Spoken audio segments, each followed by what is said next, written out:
Sindicato das Empresas de Informática do Rio de Janeiro, o CEPROAGE, dando continuidade a uma atividade que vem desenvolvendo ao longo deste ano, que são uns fóruns de discussão, selecionou o tema de hoje, fisco contribuinte, pela importância que ele traz, não apenas para o setor de informática, mas para os contribuintes em geral.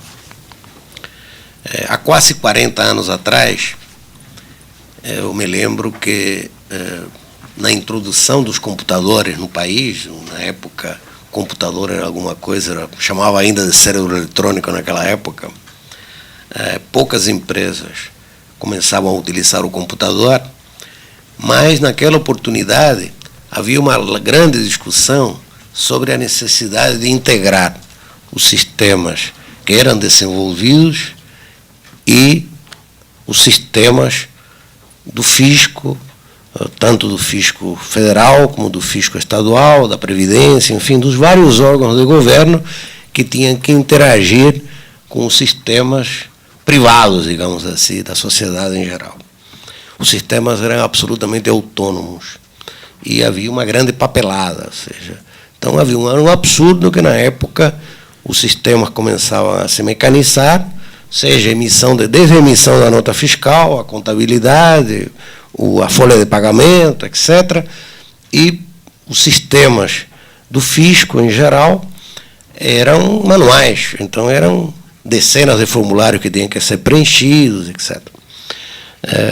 Essa contradição que naquele momento acontecia por causa de uma separação total entre os sistemas que estavam em vigor no fisco e os sistemas que começavam a se desenvolver, levou à criação de grupos de estudo fisco-contribuinte naquela oportunidade. E qual é o papel? A Sucesso, a Sociedade de Usuários de Computadores, que no ano passado completou 40 anos, ela foi criada no final de 66, iniciar estas discussões. E foram discussões extremamente importantes, porque conseguiram integrar os sistemas com as demandas do fisco. Naquela oportunidade, se produziam como subproduto do sistema. Eu me lembro, num primeiro momento, você tinha alguns sistemas que admitiam entregar as informações em cartão perfurado ainda, você entregava caixas de cartão. Depois nós evoluímos e passamos para rolo de fita magnética, que foi um grande avanço. Depois fomos para o disquete, na época que o disquete veio, etc. Mas hoje a nossa sensação é que praticamente nós tivemos um corte nesse processo. E a partir dos anos 90, ao invés da gente evoluir e conseguir uma maior integração entre sistemas, nós pura e simplesmente retrocedemos. Então, todos os contribuintes nos sentimos muito irritados, porque nós não conseguimos navegar em sistemas que possa permitir o transporte de informações, a exportação de informações. Em outros países do mundo, por exemplo, existem sistemas, mesmo de imposto de renda à pessoa física, que você consegue ir informando, juntando as suas informações, e num determinado momento, quando chega a época da declaração, você consegue exportar as informações do teu sistema pessoal para o padrão definido pelo fisco naquilo. Nós não conseguimos fazer isto porque os sistemas são imputados. Nós abrimos telas, nós evoluímos, nós ficamos extremamente felizes porque a Receita tem conseguido ter o maior número de declarações de imposto de renda via internet, que talvez ocorra em outro lugar, mas se isto é uma verdade, por outro lado, também é uma verdade que nós não conseguimos uma integração de sistemas. Então, os sistemas evoluíram, mas evoluíram autonomamente, evoluíram isolados da própria evolução que acontecia no sistema, seja sistemas de gestão da pessoa física ou da pessoa jurídica em geral. Então, isto é uma coisa que nos preocupa. Nos preocupa porque nós sentimos que estamos num momento de grande importância estratégica e que está sendo discutido sistemas muito mais avançados, muito mais automatizados, digamos assim, para receber informações a ser transportadas, e, por outro lado, sentimos a dificuldade de que esta integração, de fato, ocorra sem duplicação, triplicação, quadriplicação das mesmas informações.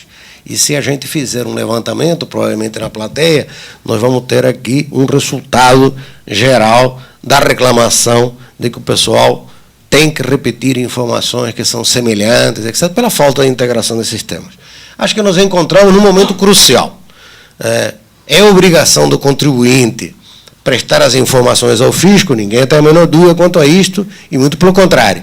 Todos queremos prestar estas informações com maior ou menor felicidade, entendeu? Mas temos que prestar as informações porque é a nossa obrigação legal. Mas isto não implica que seja um sofrimento, que você precise gastar mais dinheiro, que você não tenha uma racionalidade neste próprio processo. Então, a nossa impressão é que o diálogo que ocorria há quase 40 anos atrás, extremamente lucrativo para as partes de governo e de iniciativa privada, ele sofreu uma interrupção ao longo do tempo. E nos preocupa porque certamente que há um diálogo, mas há um diálogo com grandes contribuintes.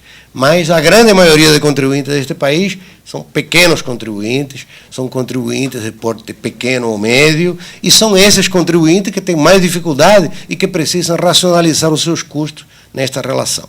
Então, este tema, que nós consideramos um tema de extrema importância, de extremo valor estratégico para a racionalidade das relações na sociedade, entre sociedade e Estado, nos parece que estamos iniciando esta discussão aqui no Rio de Janeiro.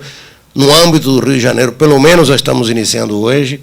Eu brincava com nossos companheiros da Receita, que amanhã vai haver um seminário em Belo Horizonte que vai tratar deste tema também. Eu digo, pelo menos desta vez nos antecipamos aos mineiros, né?